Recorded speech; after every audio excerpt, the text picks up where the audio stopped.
सोचिए, इस दुनिया में 8 अरब से भी ज्यादा लोग हैं, अनगिनत चेहरे, अनगिनत जिंदगियां। फिर भी किसी की जिंदगी में वही एक खास इंसान क्यों आता है?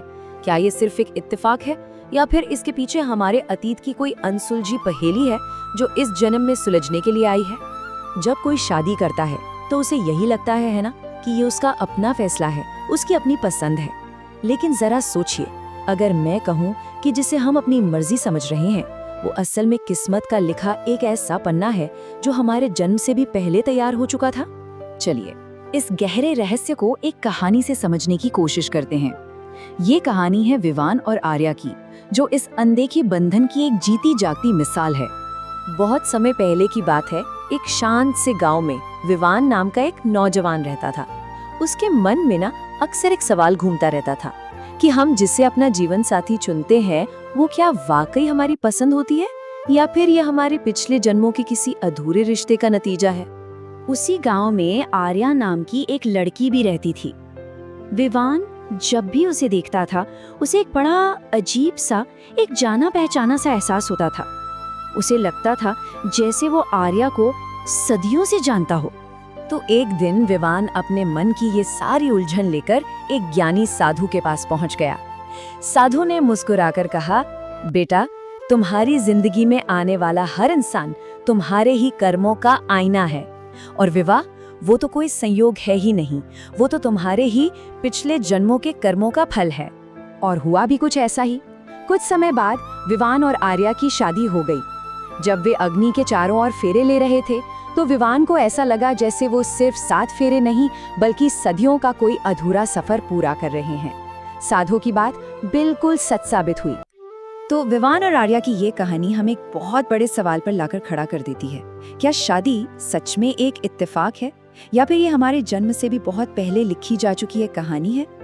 चलिए अब इस रहस्य की और गहराई में उतरते हैं और जानते हैं कि हमारे प्राचीन ग्रंथ इस अनदेखे अनकहे बंधन के बारे में आखिर कहते क्या हैं। इस आध्यात्मिक नजरिए में इस बंधन को एक खास नाम दिया गया है, ऋणानुबंध। इसका मतलब क्या हुआ? ऋण यानी कर्ज और अनुबंध यानी बंधन।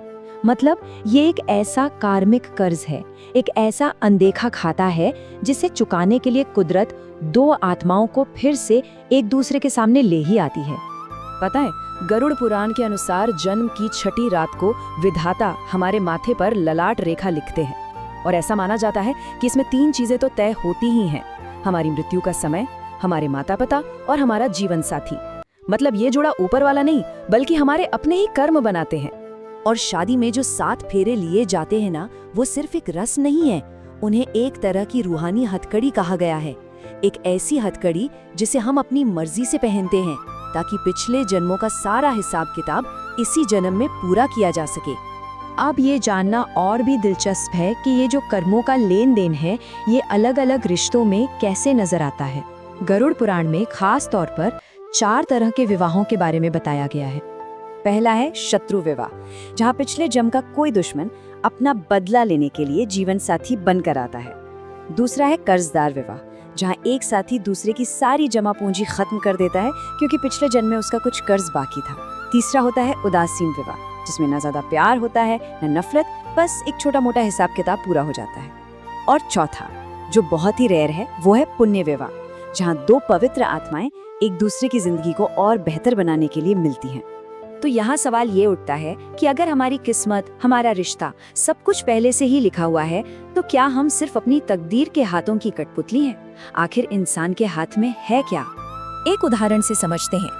आज की दुनिया में तलाक को एक बुरे रिश्ते से बाहर निकलने का रास्ता माना जाता है, राइट?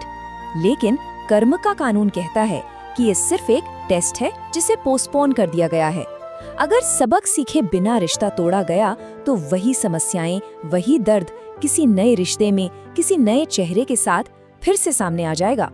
इसी तरह जो विवाहेतर संबंध होते हैं उन्हें भी अक्सर किसी दूसरी आत्मा के साथ अधूरे कर्म के खिंचाव का नतीजा माना जाता है। और हाँ, जो लोग अविवाहित रह जाते हैं, ये कोई बदनसीबी नहीं बल्कि ये इस बात का संकेत हो सकता है कि उनके ऊपर कोई ऐसा भारी कर्ज नहीं है जिसे चुकाने के लिए शादी जैसे बंधन की जरूरत पड़े। तो क्या इसका मतलब ये है कि हमारी जिंदगी हमारे हाथ में है ही नहीं? क्या हम अपनी किस्मत को बिल्कुल भी नहीं बदल सकते? नहीं, ऐसा नहीं है। हमारे प्राचीन ग्रंथ सिर्फ समस्याएं नहीं बताते, वो इस चक्र से बाहर निकलने का रास्ता भी दिखाते हैं। उनका मकसद हमें लाचार नहीं बल्कि समझदार बनाना है। सबसे पहली और सबसे जरूरी समझ ये है कि हमारा जीवन साथी हमारे ही कर्मों का आईना है। अब अगर आईने में अक्स अच्छा नहीं दिख रहा तो आईना तोड़ने से तो कुछ नहीं होगा, है ना?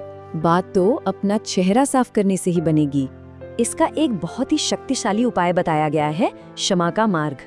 कहा जाता है कि जब आपका जीवन साथी गहरी नींद में हो तो उसके शांत चेहरे को देखिए और मन ही मन कहिए, जाने अनजाने में पिछले किसी जन्म में मैंने तुम्हें जो भी दुख दिया हो उसके लिए मैं माफी मांगता हूँ, और इस जन्म में तुमने मुझे जो भी दुख दिया है उसके लिए मैं तुम्हें माफ करता हूँ। हमारा हिसाब पूरा हुआ। यकीन मानिए, ये भावना बदले की आग को शांत कर सकती है। इसके अलावा भी कई रास्ते हैं, जैसे साक्षी भाव अपनाना, मतलब हर बात में खुद को विक्टिम समझना बंद कर देना, दान करना, जैसे किसी जरूरतमंद जोड़े की शादी में मदद करना, और निस्वार्थ भाव से सेवा करना, क्योंकि जब अच्छे कर्म बढ़ते हैं तो बुरे कर्मों का असर अपने आप कम होने लगता है।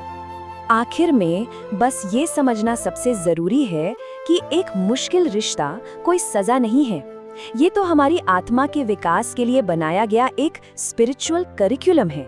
ये एक कठिन परीक्षा है और ये इसलिए मिली है क्योंकि उसे पास करने की ताकत भी हमारे ही अंदर मौजूद है। तो अब इस सवाल को एक नए नजरिए से देखने की जरूरत है। क्या जोड़े सच में ऊपर से बनकर आते, या उन्हें हमारे ही कर्म जन्म जन्मांतर तक बनाते और मिलाते रहते हैं?